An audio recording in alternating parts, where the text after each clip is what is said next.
Hi guys, sorry for making you wait. That was poor planning on my part. you know, it happens. I'm looking now for OJ. I know he's here somewhere. I just have so many things open.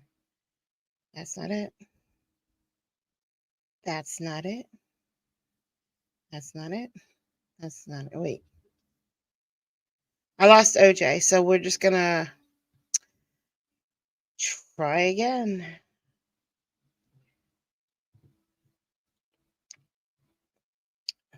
There we go. Oh gosh, we're so close to Furman. And he's probably going to be a letdown. Everybody keeps saying, oh, wait till you see Furman. He's probably going to be a letdown. I'm going to get carpal tunnel scrolling to the bottom of how many videos we've already watched of this trial. Here we are. Here we are. Yes, sir. No, I don't hear anything either. Hold on. Defendant's whereabouts. I don't believe I did. Did someone ask her? I believe my Marsha's trying to clean up the mess that Cochran made all over the jury. partner did. Okay. And what was her response? Sustained. Did she give you any information concerning where the defendant could be found? Overruled. She didn't know. No. That'll be stricken. Question is, did she give you any information, yes or no?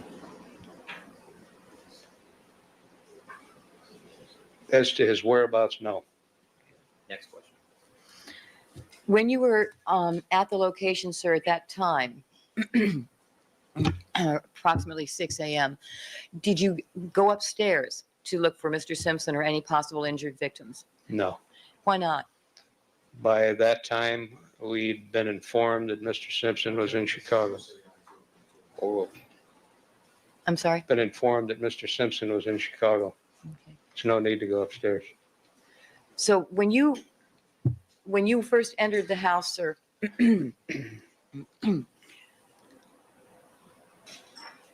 how long did it take from the point of entry into the house with Arnell Simpson to the point when the phone call was made to attempt to locate Mr. Simpson? It was a matter of minutes. Wasn't a long time at all. Was there any search conducted prior to that phone call? The only thing I did close to a search was I entered the housekeeper's quarters. The maid's room? Yes. And why was that? To check on the welfare of the housemaid if she was there or injured or whatever. So what events transpired between the time you entered through the rear door and you made the phone call to try and locate Mr. Simpson? I walked through the house, through the kitchen, into the maid's quarters. I checked that. I came back out. Arnell Simpson was in the kitchen area with Detective Phillips. And at that time, they were making phone calls. Now, when you entered the house, sir, who was with you when you first went in through the back door with Arnell? Detective Phillips, and I believe Detective Van Adder was behind us with Furman.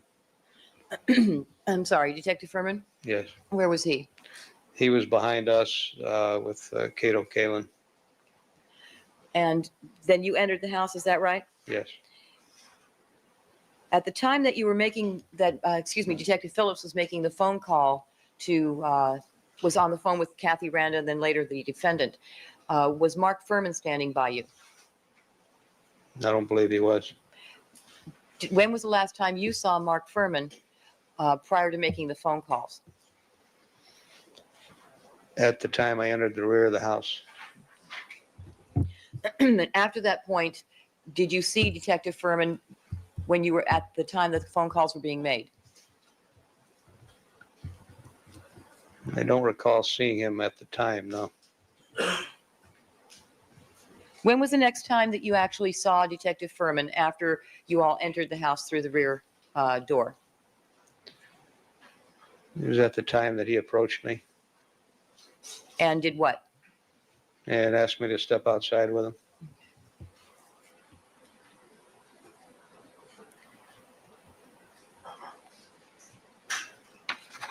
All right. Now did you see Detective Furman have a conversation with Mr. Kalin?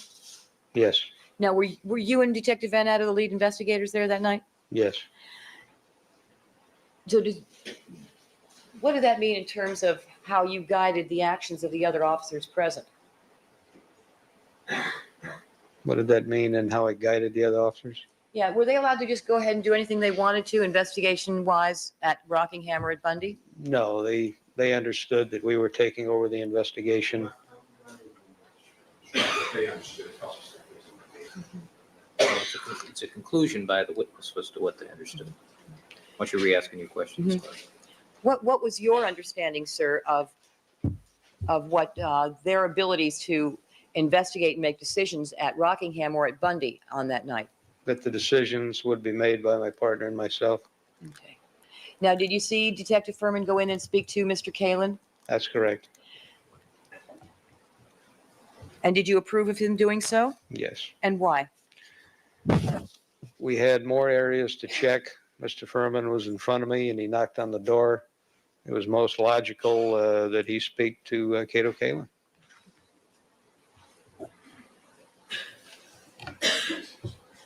And had you not approved of him going in to speak to Mr. Kalin, what would you have done? I would have prevented it.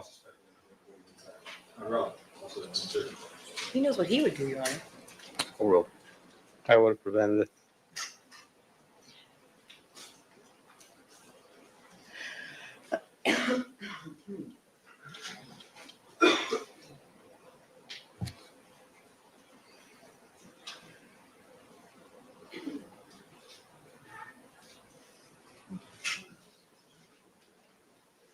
Right, so I'm going to ask you a series of questions about the cross-examination concerning the coroner.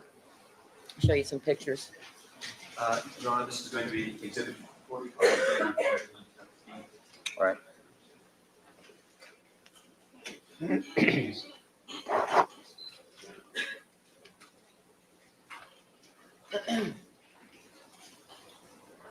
All right, first of all, sir, you see that one white shoe in the bottom portion of the photograph? Yes, Are you aware of that? Do you have a recollection of whether there was any blood in the area of that white shoe? there was none. Next. Exhibit 45C. Again, you see the white shoe in the bottom of the photograph. Yes, Do you know whose shoe that is? I believe it's a photographer, Mr. Rokar. And do you have a recollection of whether there was any blood in the area where that shoe is in this photograph? There was none. Exhibit 45D.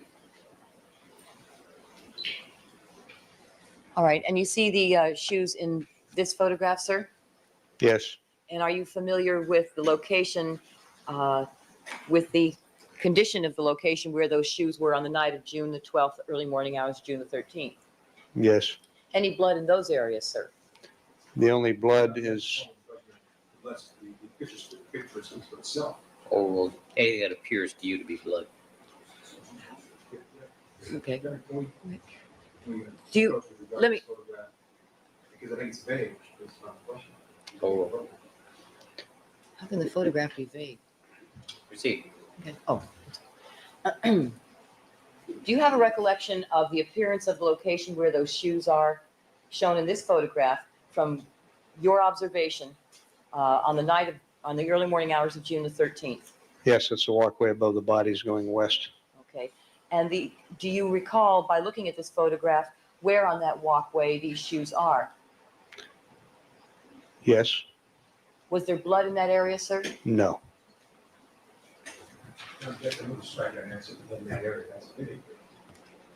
Where the shoes are was the Really? question. That area, Where the shoes are. that's suspicious. That's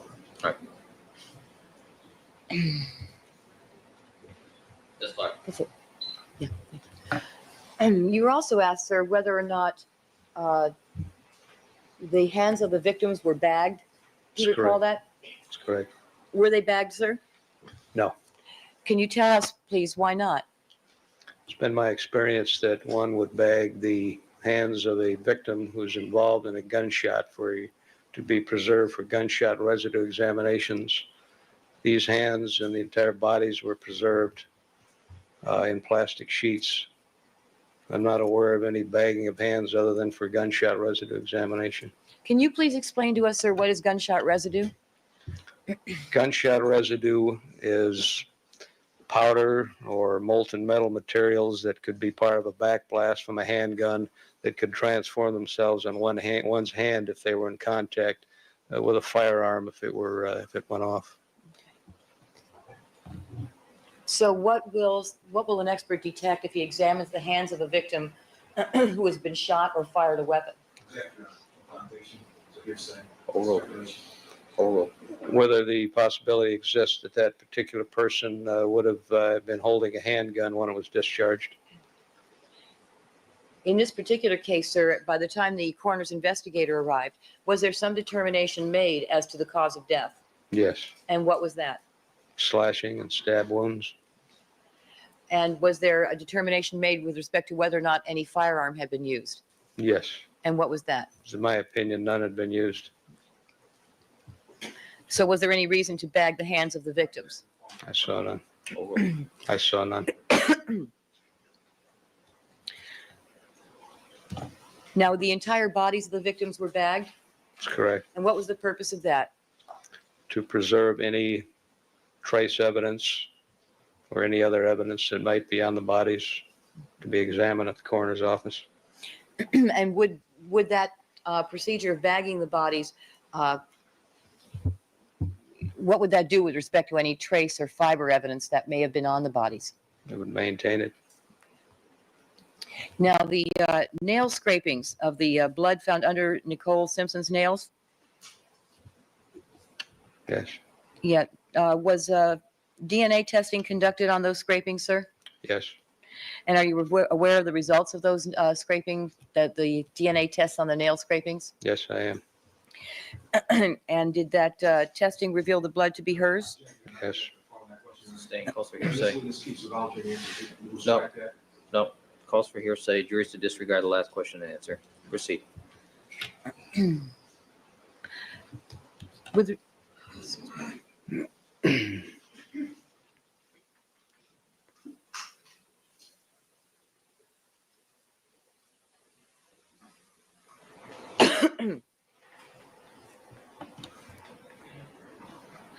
Did the results of the tests of the nail scrapings under Nicole Simpson's nails cause you to conduct an investigation into any other suspect? No. Now, you spoke earlier about wounds on the hands of Ron Goldman. Do you recall that, sir? Yes. And I think you also discussed scooped out dirt in the location that was near to his body. Yes. What, if anything, did that tell you? The wounds on the hands and the scooped out dirt? During the autopsy, I observed contusions and abrasions to the rear of the hands of Mr. Goldman on the fingers and to the rear of the hand area itself. It indicated to me that he was probably involved in a defensive. What does that mean? Rear of the hand area. Does that mean here? Here? Or is this just the rear and this is the front? What is the rear of the hand? Is this the rear of the hand and this is the front of the hand? I would think this, actually, I would think this would be the front of the hand. What does the knuckle?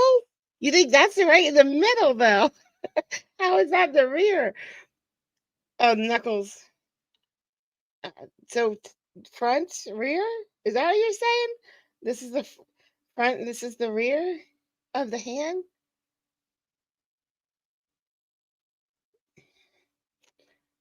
Is this the rear of the hand? I think there was dirt maybe under maybe this part. Like this is the rear. There was dirt here. I don't.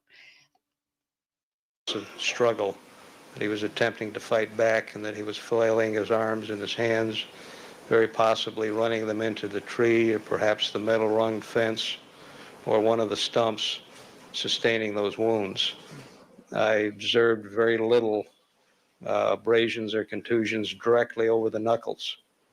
What's the significance of that? I mean, why were you looking for abrasions or contusions over the top of the knuckles? No, it's not If the one knuckles. had abrasions or contusions directly over the knuckles, it would indicate to me that perhaps This has to be the rear. This is, yeah, but he just said nothing on the knuckles. So I think he's talking about this is the rear. This is the rear and this is the front. that person struck their assailant with a closed fist. And did you see any evidence of that on the hands of Ron Goldman? That any evidence that would indicate to you that he had struck the person who attacked him with a closed fist? Nothing to me that was I overly think significant. backhand and rear mean two different things for this guy. Again, there was quite a bit of bruising, contusions, and abrasions all over the hand, but most of it was on the fingers and the back of the hand.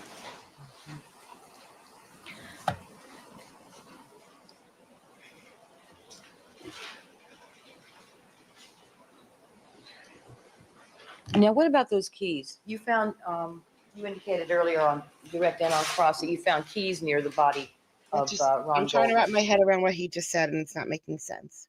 Okay, first he said there was dirt on the rear of the hands.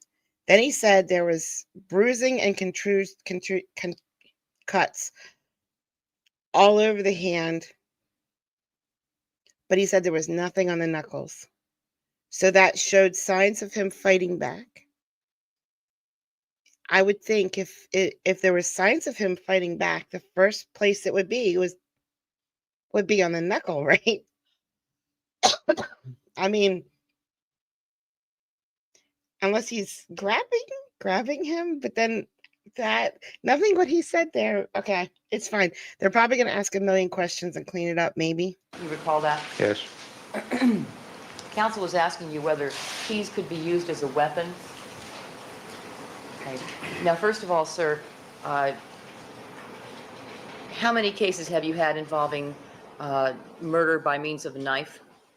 By means of Idaho, you missed my stream when I did the Supreme Court of Massachusetts. Your sister would have loved that. a knife, Yes. I'd say in excess of 100. And how effective do you think a set of car keys or a set of keys would be to defend oneself against a knife attack? I would, Overruled. I wouldn't think it would be effective at all. Now, the fact that you found the keys by the body next to Ron Goldman, did that tell you anything with respect to whether or not those keys, in fact, were used in any way as a weapon or as a defensive measure? I don't believe they were. I believe it indicates to me that there's a strong possibility Mr. Goldman was surprised. Overruled. Overruled. That really is I'm speculation. sorry, go ahead. Can you say that? It indicates to me the strong possibility that Mr. Goldman was surprised in the attack. And drop the keys? Yes. Is it, I'm sorry. Rephrase the And- question. As a result of being surprised, did what? And drop the keys.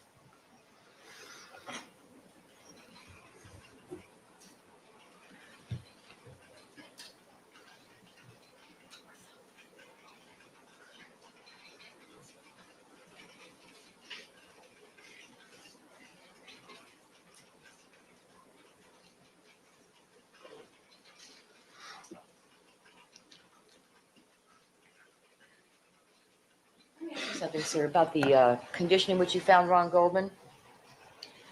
Can you give me? Your Honor, you're gonna need copy of the deed. This is Yes. Exhibit 43E.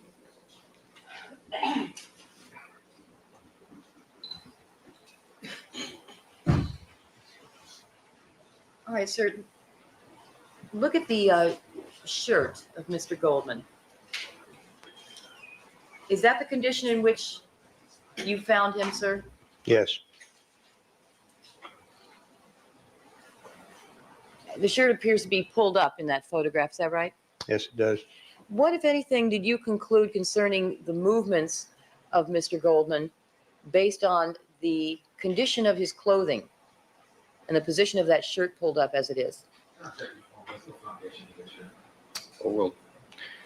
that he was in a defensive struggle and that the assailant very possibly had grabbed that shirt and pulled it up to where you see it.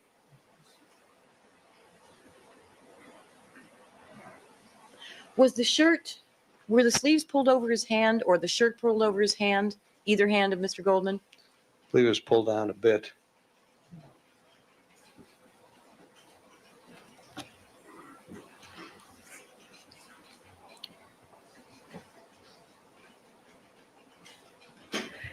Did you ever consider the possibility, based on your observations, sir, that Mr. Goldman was dragged at any point by the assailant at that scene? I saw no evidence of drag marks, no.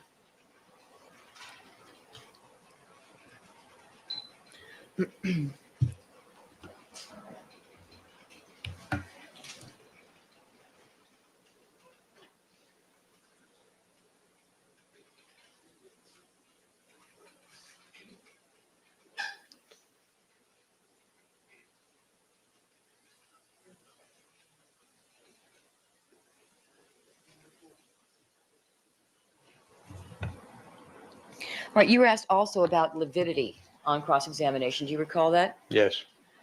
Can you please explain to us what that is? Postmortem lividity is the movement of the blood in the body to its lowest point after death, usually occurring within 2 to 3 hours, caused by a gravitational pull.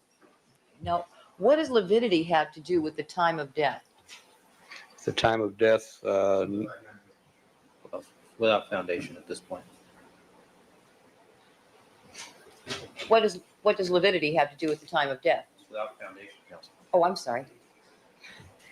He heard your ruling and I didn't. That's Hold on a second. No.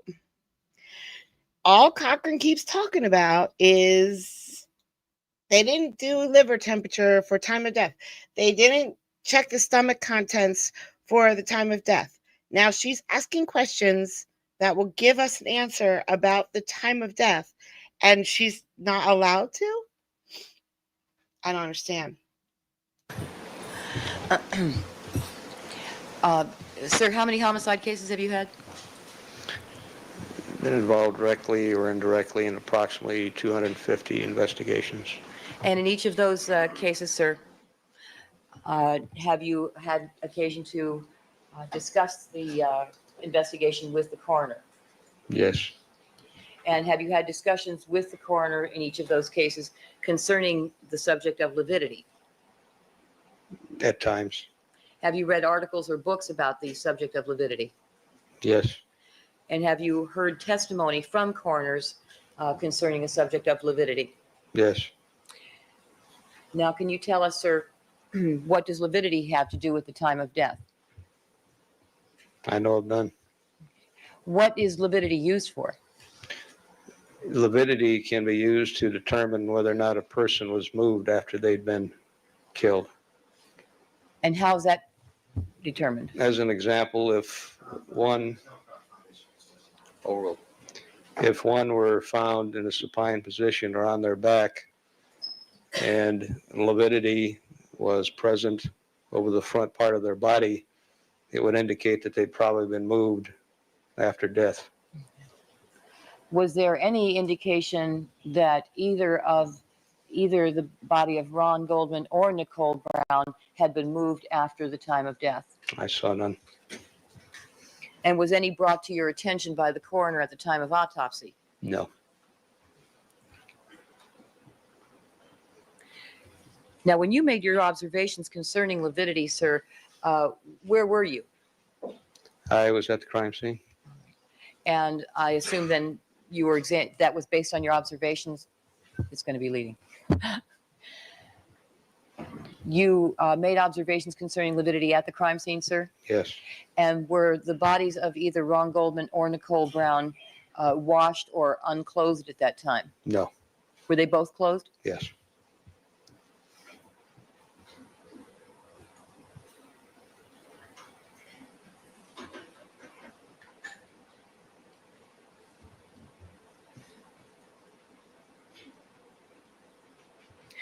All right. The blood that was in the walkway leading up from the sidewalk to the body of Nicole Brown, was there, the blood that trickled down? I think you indicated earlier you saw paw prints in that blood. Yes, Okay. Could you see, was there an obvious source to you of that blood? the source to me was victim Nicole Brown.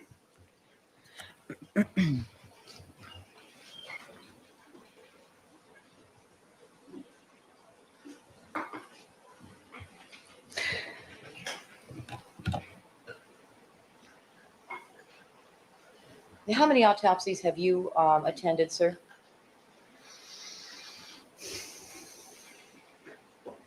Perhaps in the neighborhood of 150, maybe more.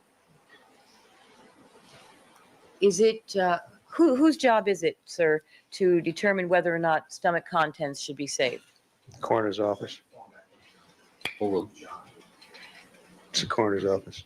Are you a doctor, sir? No, Is it your job to tell them what to do with respect to whether you save stomach contents or not?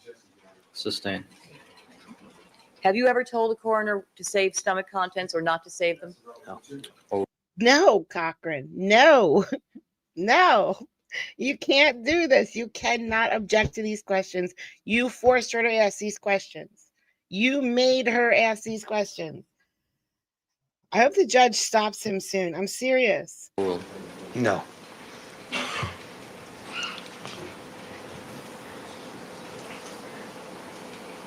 Now, were you present at the autopsies in this case, sir? Yes, Did you observe what, if anything, the coroner did with respect to the stomach contents of Ron Goldman and Nicole Brown?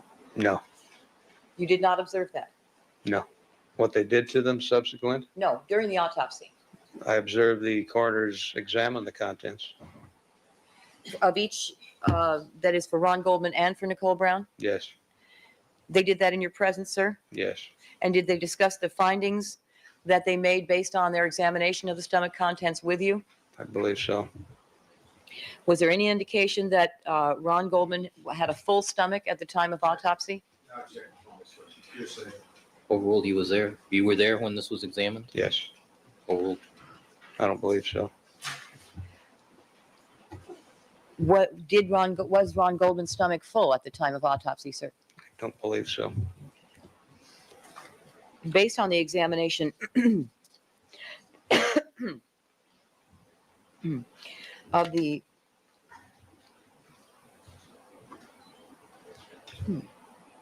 well, let me ask you a different question.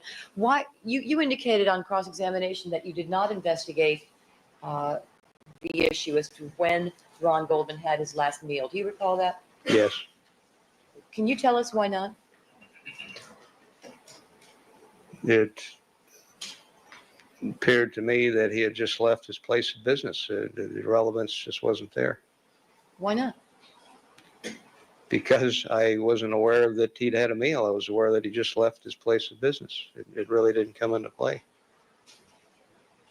Wouldn't it have helped you to determine time of death if you'd found out when he'd last eaten? In that particular case, I don't see how, Why not? because it didn't come into play. I was more concerned where he'd been prior to being killed. Could you explain that? I don't understand. Could I have that question again, please? Sure. Maybe I don't understand. Yeah, I asked you why you didn't investigate into whether what time he had his last meal. I asked you why you didn't think that determination would help you to determine more precisely the time of death.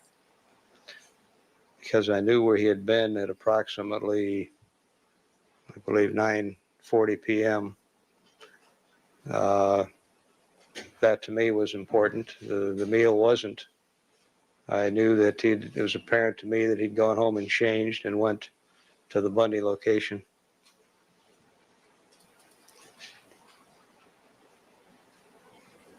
And what did that have to do with not investigating when he had his last meal? What did that have to do with? Right. Why did that make determining when he had his last meal less important to you? The fact that you knew when he left his place of work. What did that have to do with it? Overruled. I'm sorry, could you repeat that? Yes. I'm trying to understand why it became less important to find out when Ron Goldman had his last meal, because you knew when he left his place of work.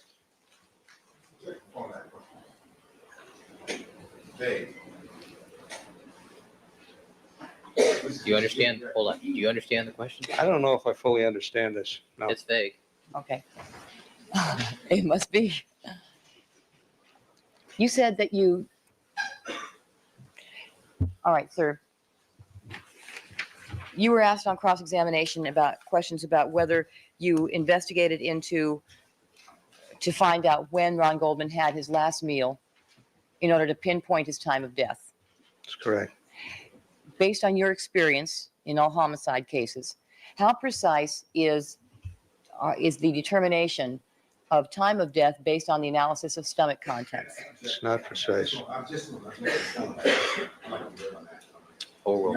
There's no foundation. The non-scope is tissue. Overruled. He said it's not precise. That doesn't tell us a lot either way. Ash will stand. Proceed. In your experience, sir, and based on the prior homicide experience you've had, what is the most narrow time frame you've been able to be given by a coroner based on the analysis of stomach contents? As to, Overruled. as to time of death, I've never known time of death to be under 2 to 3 hours. Okay. Now I'm just talking about stomach contents. Stomach contents? Yeah, stomach contents alone. Sustain. George, to disregard last question answer. Non-responsive. Based on your experience, sir, hundreds of homicide cases, how precise has the coroner ever been with respect to time of death based solely on the analysis of stomach contents? Sustain. Sustain. Has it ever been your experience that the coroner has been able to pinpoint the time of death based on the analysis of stomach contents? Never. Overruled. That's overruled. Never. Never? I've never heard of that. So when you determined that, did you make some determination based on your investigation as to when Ron Goldman was last seen alive Yes. by the public, By the by other public? people? That's correct. And when did you determine that to be?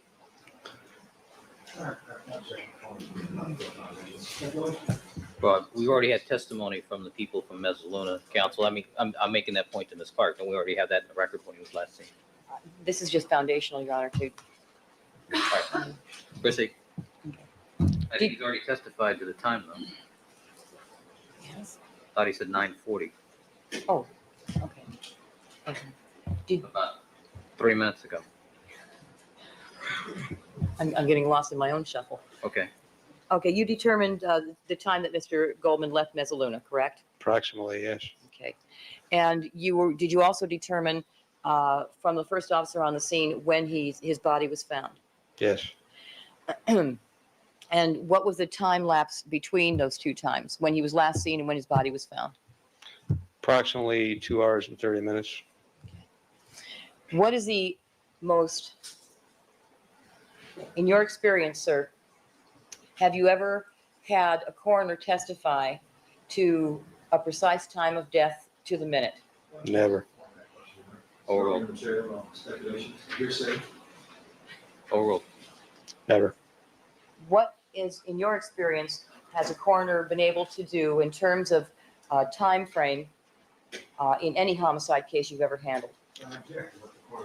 I think we ought to have the coroner tell us about this. Well, Your Honor, it was gone into on cross-examination. No, I understand that, but This is the last question the last question. on this area. You know, What's the last question? on the coroner issue. What was it?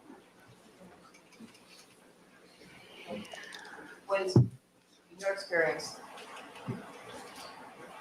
what is the narrowest time not frame the your coroner's side. been able It's to just give not. you with respect to time of death? That's really vague because that depends on so many different things.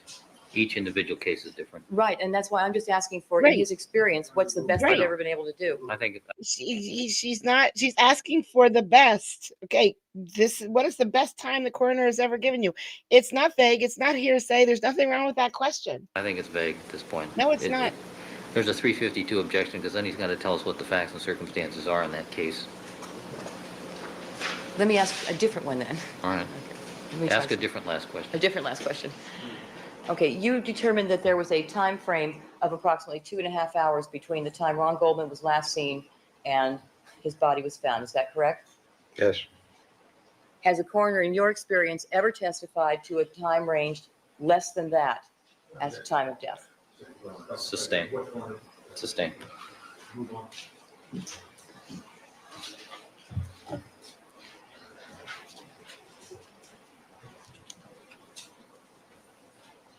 David, run away. Run away. It's very frustrating here. It's very frustrating here.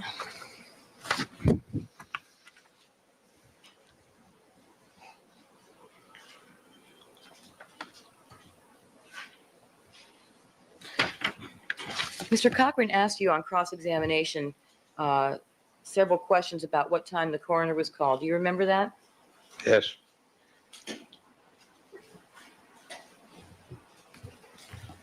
Based on your experience, sir, if you had called the coroner at 4:30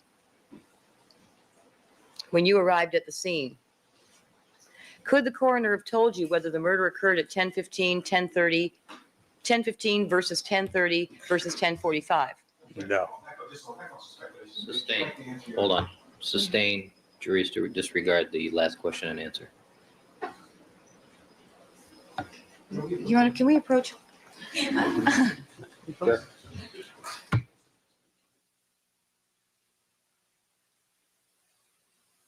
Marsha, I am rooting for you in this time because you're right.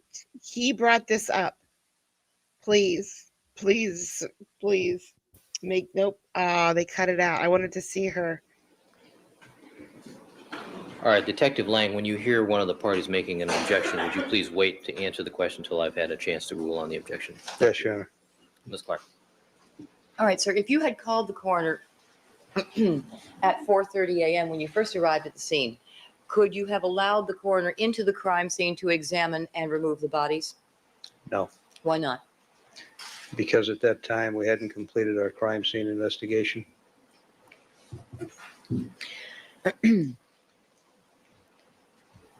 And you also indicated that No, she's not. you saw candles.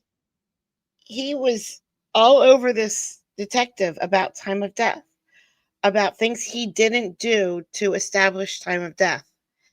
And she's trying to let them know that wouldn't have established time of death. If he would have done those things that Cochran was all upset about, it would not have established time of death.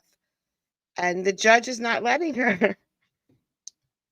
I don't know why. Burning inside the residence when you looked inside 875 South Bundy. That's correct. Did you have any idea what time those candles were lit? No, Did you have any idea how big they were at the time that they were lit? no, How fast or slow those kind of candles burned? no, Do you happen to know whether you can tell a candle burning for 2 hours, how different it looks from a candle burning 2 hours and 15 minutes? I would have no idea. Right, you indicated that you did not consider the ice cream to be important, or you didn't consider it to be evidence. Do you Overruled. recall testifying to that in response to one of Mr. Cochran's questions on cross-examination? Yes, Do you, Overruled. Mr. Cochran. Overruled. can you Judge, explain to us, please, why you Judge. did not consider it to be evidence? Judge, you can't just let him do this. Judge, you have to stop him. He just can't just object to every single one of her questions for no reason. You keep overruling them, which means that was not a valid legal reason to object to that question. And you've done it over and over and over again. And when you say overruled, he keeps speaking. He keeps talking, testifying, and you're allowing it. Evidence? I was aware that small children lived at the location and that could very possibly be eating ice cream, leave out half-eaten ice cream. The cup itself was not in the vicinity of the bodies or the crime scene. It was in the rear of the location. It was in a secured area at the rear of the location. It was unclear whether it was melted or melting ice cream, but lumpy. Lumpy doesn't necessarily mean melted. And I just had no tie-in to what occurred in the front of the location. Okay. Well, if you had, if you had photographed the ice cream, would that have given us, what kind of evidence would that be for us in terms of its melted or frozen condition? Sustained. Could you tell whether the ice cream had lumps in it? Sustained. You remember? Guys, do you remember? Do you remember how many questions Johnny Cochran asked about why he didn't take pictures of the melted ice cream? Remember 2 days straight of taking of that melted ice cream? Now she just said, if you would have taken pictures of the melted ice cream, would that have given you a time frame of how long that ice cream was melting? And he objected, and the judge said, yeah, legit, that sustained that objection. That is unbelievable. This is this is outrageous. At this time, which time? When he Oh, I'm looked at sorry. it, were there lumps in it? Had there been a photograph? Can you tell if there are lumps in it? Is they quit? Shall I pick one of them? I can think of three more. Okay. Did you, when you observed the ice cream, sir, on the rear banister, did you notice whether or not it had lumps in it or chunks in it? Appeared to me that there might be a lumpy area in the center, yes. Mm-hmm. And did you to conduct some investigation into what kind of ice cream it was? Yes. And have you ever heard of the kind of ice cream sold by Ben & Jerry's known as chocolate chip cookie dough? It is sustained.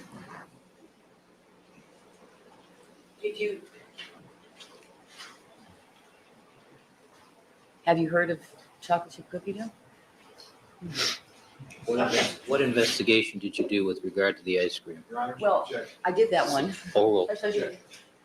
I just want to You move this conducted- along, counsel. You conducted some investigation concerning the ice cream that was found in that Ben & Jerry's cup, sir? Yes. And did you attempt to determine what kind was in that cup? Yes. And what kind was it? Chocolate chip cookie dough. Sustained without foundation at this point.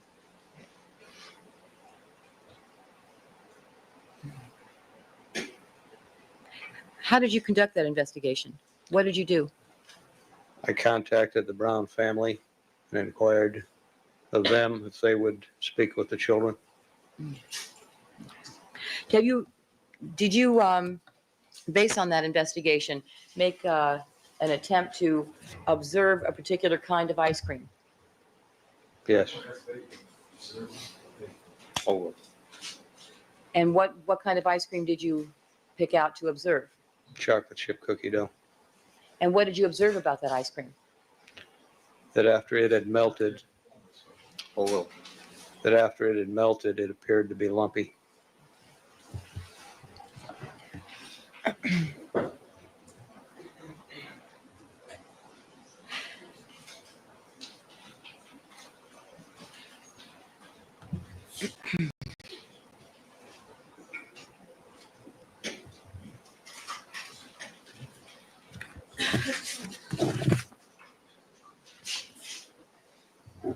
I have also lost all respect for him. I just have.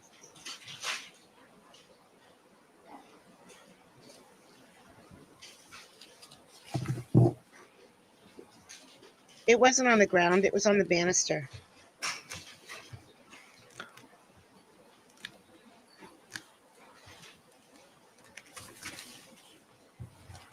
You indicated, sir, in your grand jury testimony, it was pointed out something regarding the lighting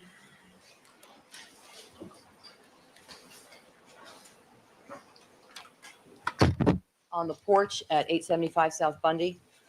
Yes. You recall that? Yes.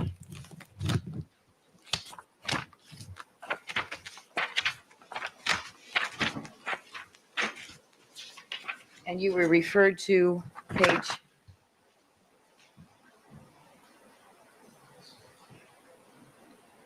292. I'm going to ask you to refer back to that passage that was pointed out to you by counsel on cross-examination and ask you a few questions about that. I'm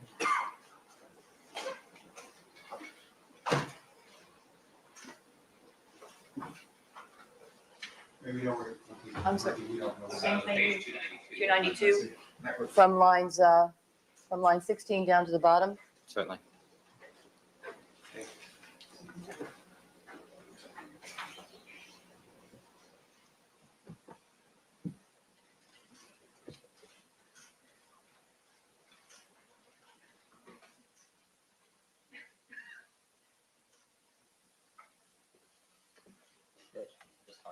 Thank you. Now, you indicate, tell me, sir, are these your answers in response to the following questions? Line 16, question, sir, when you arrived, can you tell me if you noticed the lighting in the front of the building there? Was there any? Answer, there was a porch light up the porch. Question, up on the landing? Answer, yes. Question, does that illuminate the walkway? Answer, yes. Question, in any effective way? Answer, it would have illuminated it some way. The lighting, I wouldn't say was excellent, but it was far from being dark. It was illuminated. First of all, sir, with respect to those questions and answers, you recognize those as having been posed to you and those being your answers at the grand jury. Yes. And what walkway are you referring to? The walkway that proceeds along the north side of the residence, westerly, east-west, past the front entrance. Are you referring to the walkway at the top of the steps or the walkway that leads down to the sidewalk? The top of the steps near the front entrance.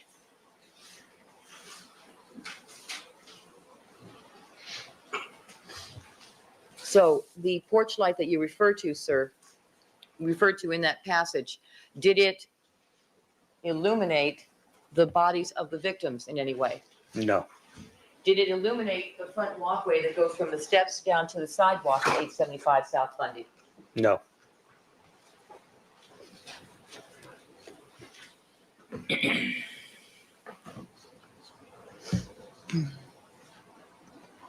I didn't think so.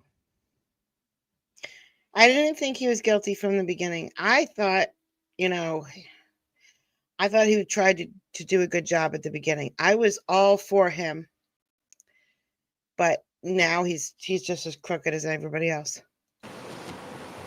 Now, oh, maybe we should start the video.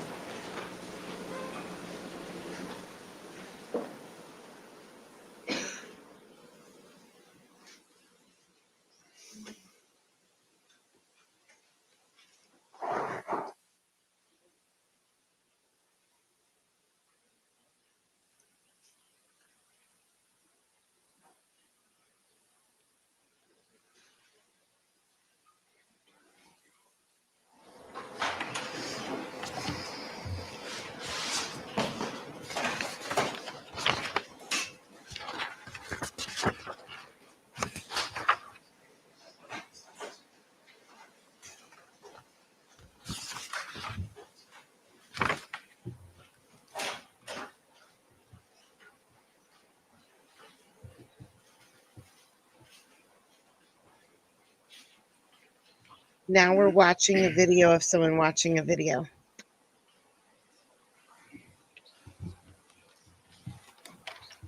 It's hard for me to like Ben and Jerry's. I love Ben and Jerry's. I'm not saying I don't like Ben and Jerry's, but I live in Lancaster and we have really good ice cream here. We have a lot of cows. There are a lot of cows in Lancaster. There might be more cows than people. I don't know. But there's lots of Amish here too. And there's lots of homemade ice cream everywhere. And it's just better. Way, way, way better than anything you can get in the store. Any store. Any restaurant.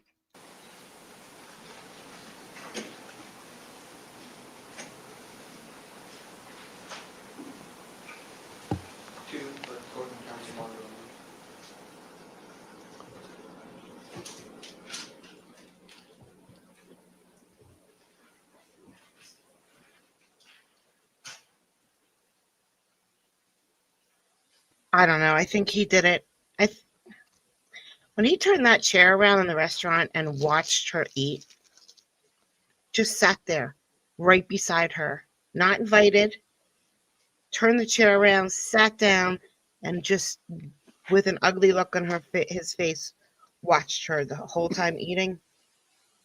When she was running to the police years ago saying he's going to kill me, she was You, all beat up. I think he did it.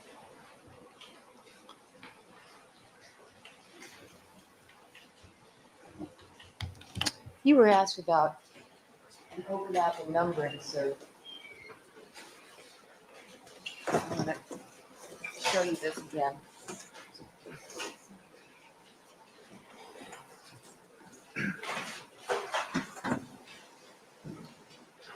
All right, you see the numbers in this is People's 53, Yes. 115, 116, and 117. Yes.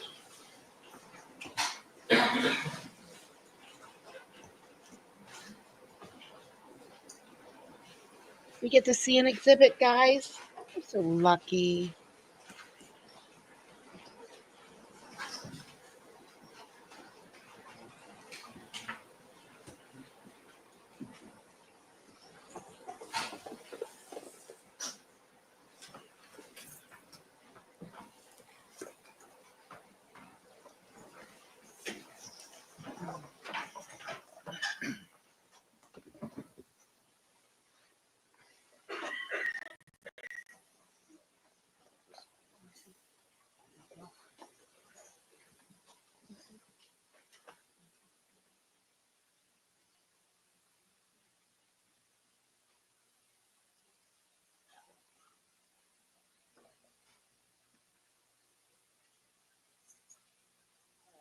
And then, and those one on People's 53 that you just looked at, 115, 116, and 117 were markers on blood drops on the rear gate. Yes. Okay, and now on People's 48, you have markers of 115 and 117 on, obviously, these are blood drops, but they're not on the gate. Yes. Can you explain to us, first of all, the difference? He grabbed her in the crotch in front of everybody and said, "This is mine. This belongs to me." Yeah, I think he did it. Between a photo ID number and an item number? Photo identification number, as it appears here in items 115 and 117, are for identification purposes of the item. The other numbers are for purposes of when they are booked into evidence. That's an evidence number that goes on the property report. Now, the numbers shown in People's 48s, or what are these? Are these photo ID numbers or are they item numbers? Those are photo identification numbers. And are there reports that indicate that these are photo ID numbers shown in People's 48? Yes, that would be on the property reports. And are the items marked in these photographs with photo ID number 115 and 117, have they been given item numbers that are different from those numbers? That's correct. And is that reflected in reports as well? Yes, it is. And are all these reports that you write, generate, you give copies for myself and defense counsel? Yes, these particular reports were generated by the criminalists, but yes, they were turned over. And then with respect to 48, Objection, report, we have a report. Oh. 115 and 117 are, again, the photographic identification numbers as they appear on the property reports. and is there a report that indicates what their item numbers are? Yes, there is. And do you know what their item numbers are? I would have to look offhand. I can't tell you. Would it refresh your recollection if you did look? Yes? Do you have something to do that with? Yes.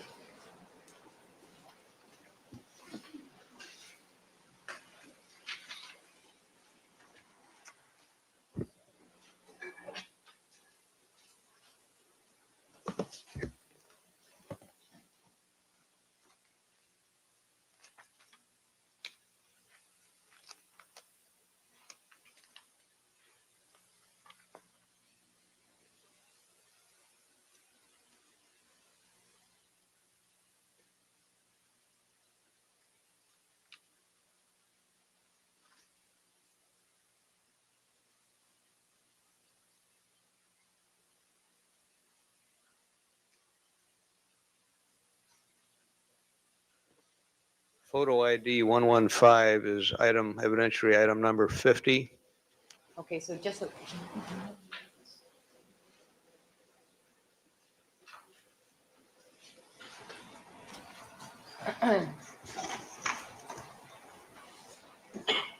all right, you're holding up, we're holding up now people's 48. Okay.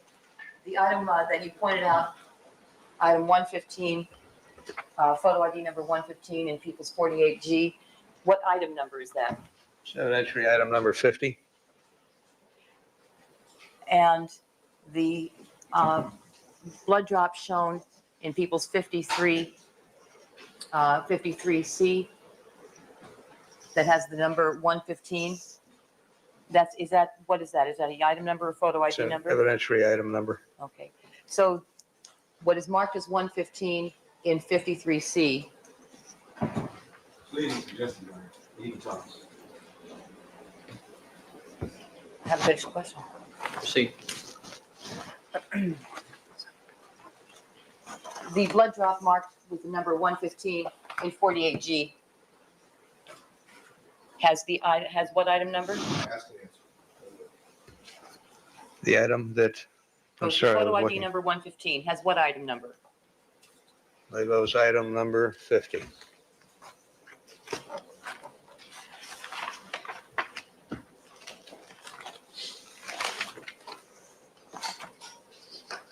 Item 50. Okay. And the photo ID number item shown, photo ID number 117 goes to item number what?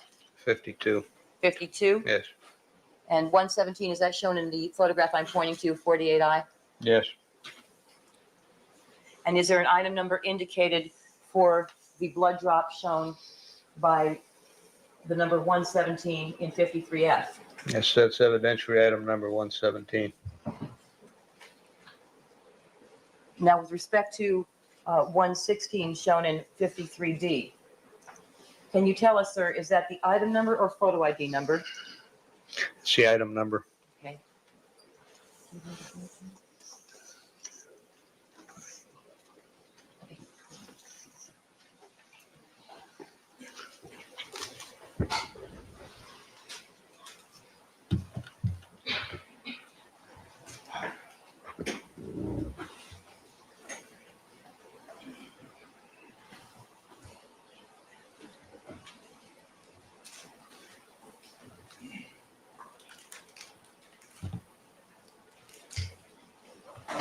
One, please.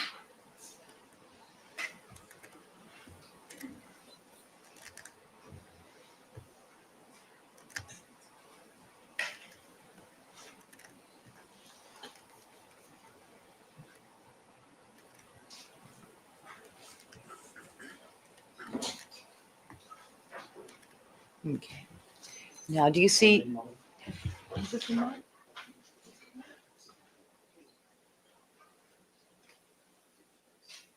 Do I ask this be marked people's next in order, 97? all right, so Mark, All right, sir, do you recognize, have you looked at the monitor? Yes. And you see the number 116. Yes. Can you tell us from your recollection, sir, where is that blood, where's the gate on which that blood is shown? Conclusion, according to witnesses. Sustained. Question. What appears to be blood? There's an objection sustained. you can answer the question. What appears to be blood? What appears to be Re-ask. blood? Yes, that is on the front gate. The front gate. Yes, correct. So is this a different item from the one, is this a different location from the one depicted in People's 53, specifically 53D next to you here? Yes. Also, when he was being chased in the Bronco, they were on the phone with the police at that time. And I mean, he didn't actually come out and say I did it, but he did say, I mean, he was saying all these things that really that I'm gonna get that and play that maybe tomorrow. That's a photograph ID number. And is there an item number that goes with that photo ID number, sir? Yes. And what is the item number? It's item number 51. And what is the item number for what appears to be blood in the photograph marked as 53D? Because it's vague, you have a number. There's a number question. What number is depicted in 53D? Photo ID number? No. That's item 116. Is that what you're referring to? Yes. Yes. Yes. Is there a photo ID number for the items shown 115, 116, and 117 on People's 53? No. No photo ID numbers? No. Those are just item numbers? Yes. But the blood shown on People's 97 Strike. and People's 48, just that? Rephrase the question. What appears to be? Oh. The, what appears to be blood in People's 97 and in People's 48, do those,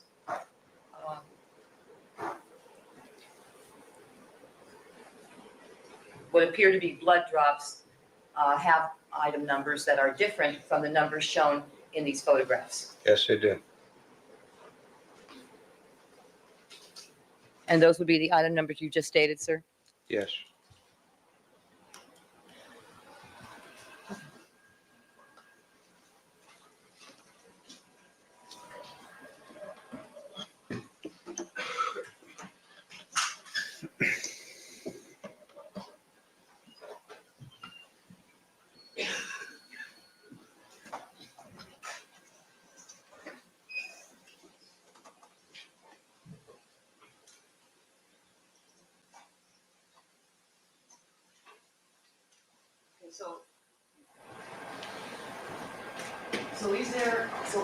Are there reports to indicate what the item numbers are for each of the items you just described, sir? Yes, sir.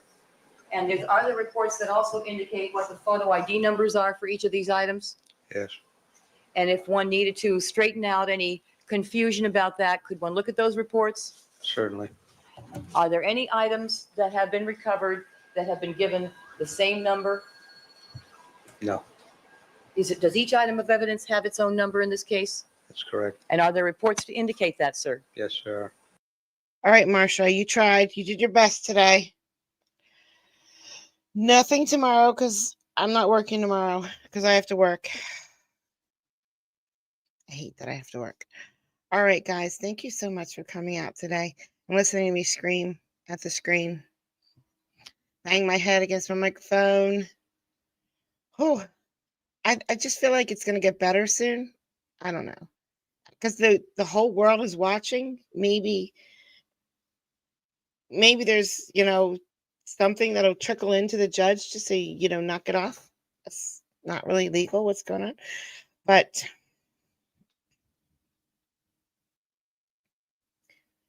yeah, I'm going to play that. I'm going to record it right now.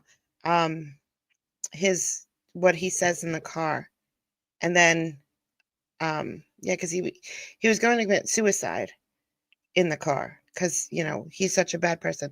Anyway, I'm gonna find it. I'm gonna play it tomorrow. No, not tomorrow. The next time I stream. Have a great day, guys. Thank you so much for coming out. I appreciate it. Bye.